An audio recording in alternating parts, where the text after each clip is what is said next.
everybody. I came up with a little workout that I'm calling the kitchen towel workout. You can do this workout obviously in your kitchen. Great thing to do while you're maybe making dinner for the family. I'm doing some leftovers and making some chicken soup here. Hopefully we don't need it for sickness, just for health. All right. The only thing that you need for this workout, you only really need 2 kitchen towels.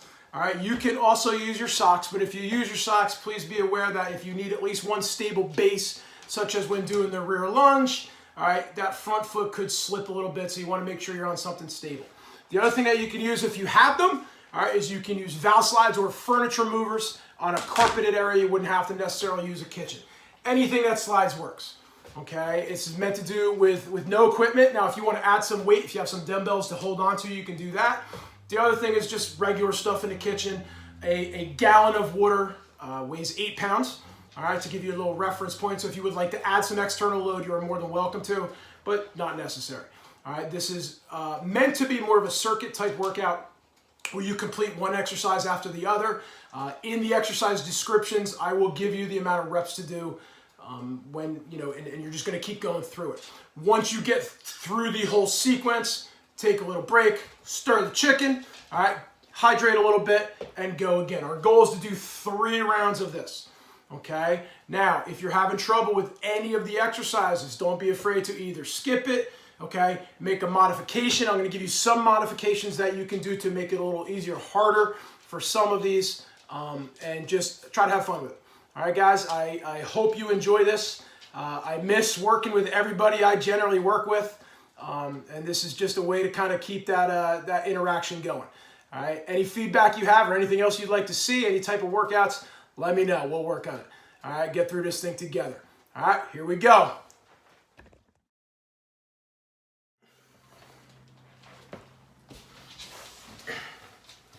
Throw the Valslide leg curls. Make sure that you're keeping your hips up as much as possible. You can either do the full version of this with the leg curls, or you can do a regressed version. And hopefully you have a lab that wants to help you also. So the full version is just a full curl. The regress version is going to be hips up. We're going to slide out for 5 seconds. We're going to bring the hips down, take that pressure off the body, bring your feet in, hips up again, and go. So I'm going to demonstrate both for you right now. All right, so full leg curl, our hips are up. We're going to slide out. We're going to come right back. Slide out, come right back. The regression, or the easier version of this, is going to be hips up. We're going to slide out 5, 4, 3, 2, 1.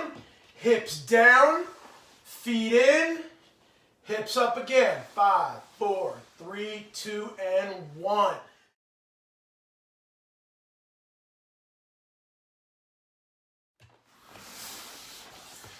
Next up is our push-ups. All right, we're going to show you a couple different versions of these. First one is just a regular push-up. Most of you guys know how to do these. We're going to come down, keeping those elbows in, 45 degrees, all right, and right back up to full extension.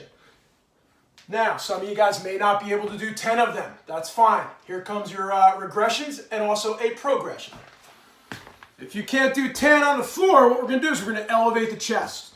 Okay, you can use anything for that elevation. Hey, we're in the kitchen. Let's just use the kitchen counter since we're here. All right, we're going to angle away, body nice and straight. All right, we're going to come down trying to get that chest to the counter. All right, and we're going to push back up. All right, make sure your feet are stable when you're doing this and they're not going to slide backwards on you. To make these push-ups a little harder, we're going to elevate our feet. All right, so we're going to elevate the feet, make them a little tougher. So get those feet up on a bench, up on a chair. We're going to come down. We're going to press back up. We want to make sure that we're still keeping the body in a full plank. All right, we don't want to bend in the middle. All right, we want to keep that back nice and straight.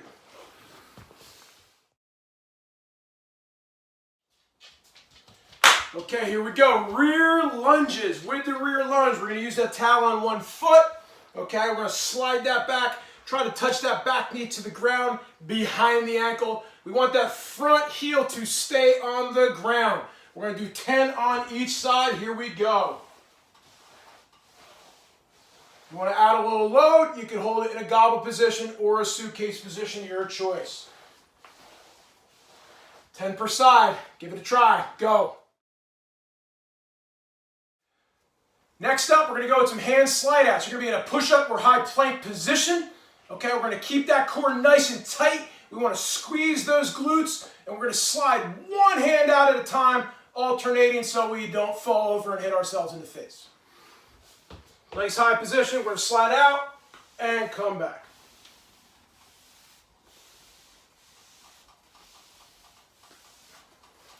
Give it a try. Next up, we're going to go with some body saws. Now we want to be in a low plank position, so we're going to be on the elbows. We want those elbows and hands. We want those elbows under the shoulders. Our palms are flat on the ground. All right, we're going to keep that good plank position, hips up. We don't want that drag in the middle, okay? And we're going to pivot on the elbows, sliding backward and forward.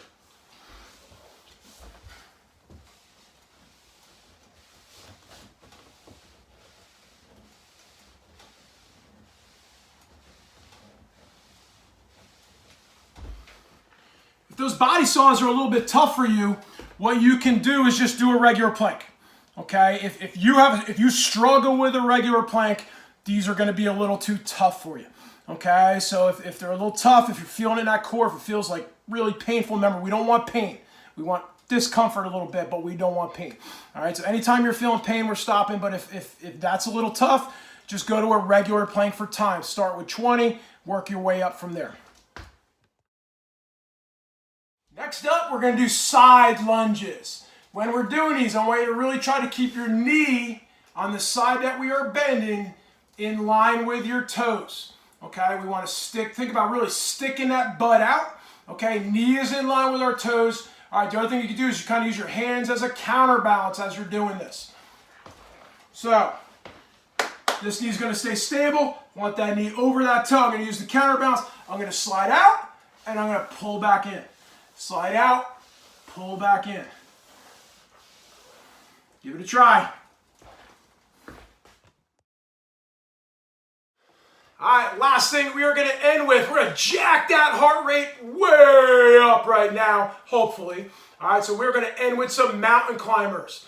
All right, I want you to do 30 of these total, so that would be 15 for each foot. All right, get those butts up in the air, bend those knees, climb that mountain. All right, you can also do this for time if you want.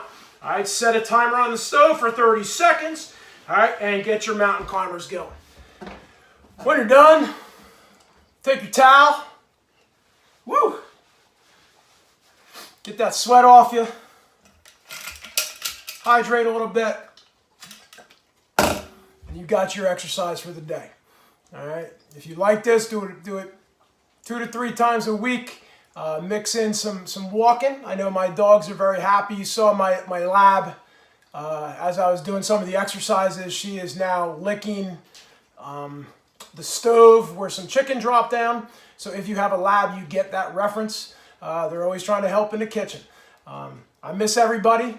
I cannot wait to get back to working with everybody when this whole thing is over. But for now, stay healthy, folks. Keep those bodies strong. Keep moving. All right, and I'll see you when I see you. Stay awesome.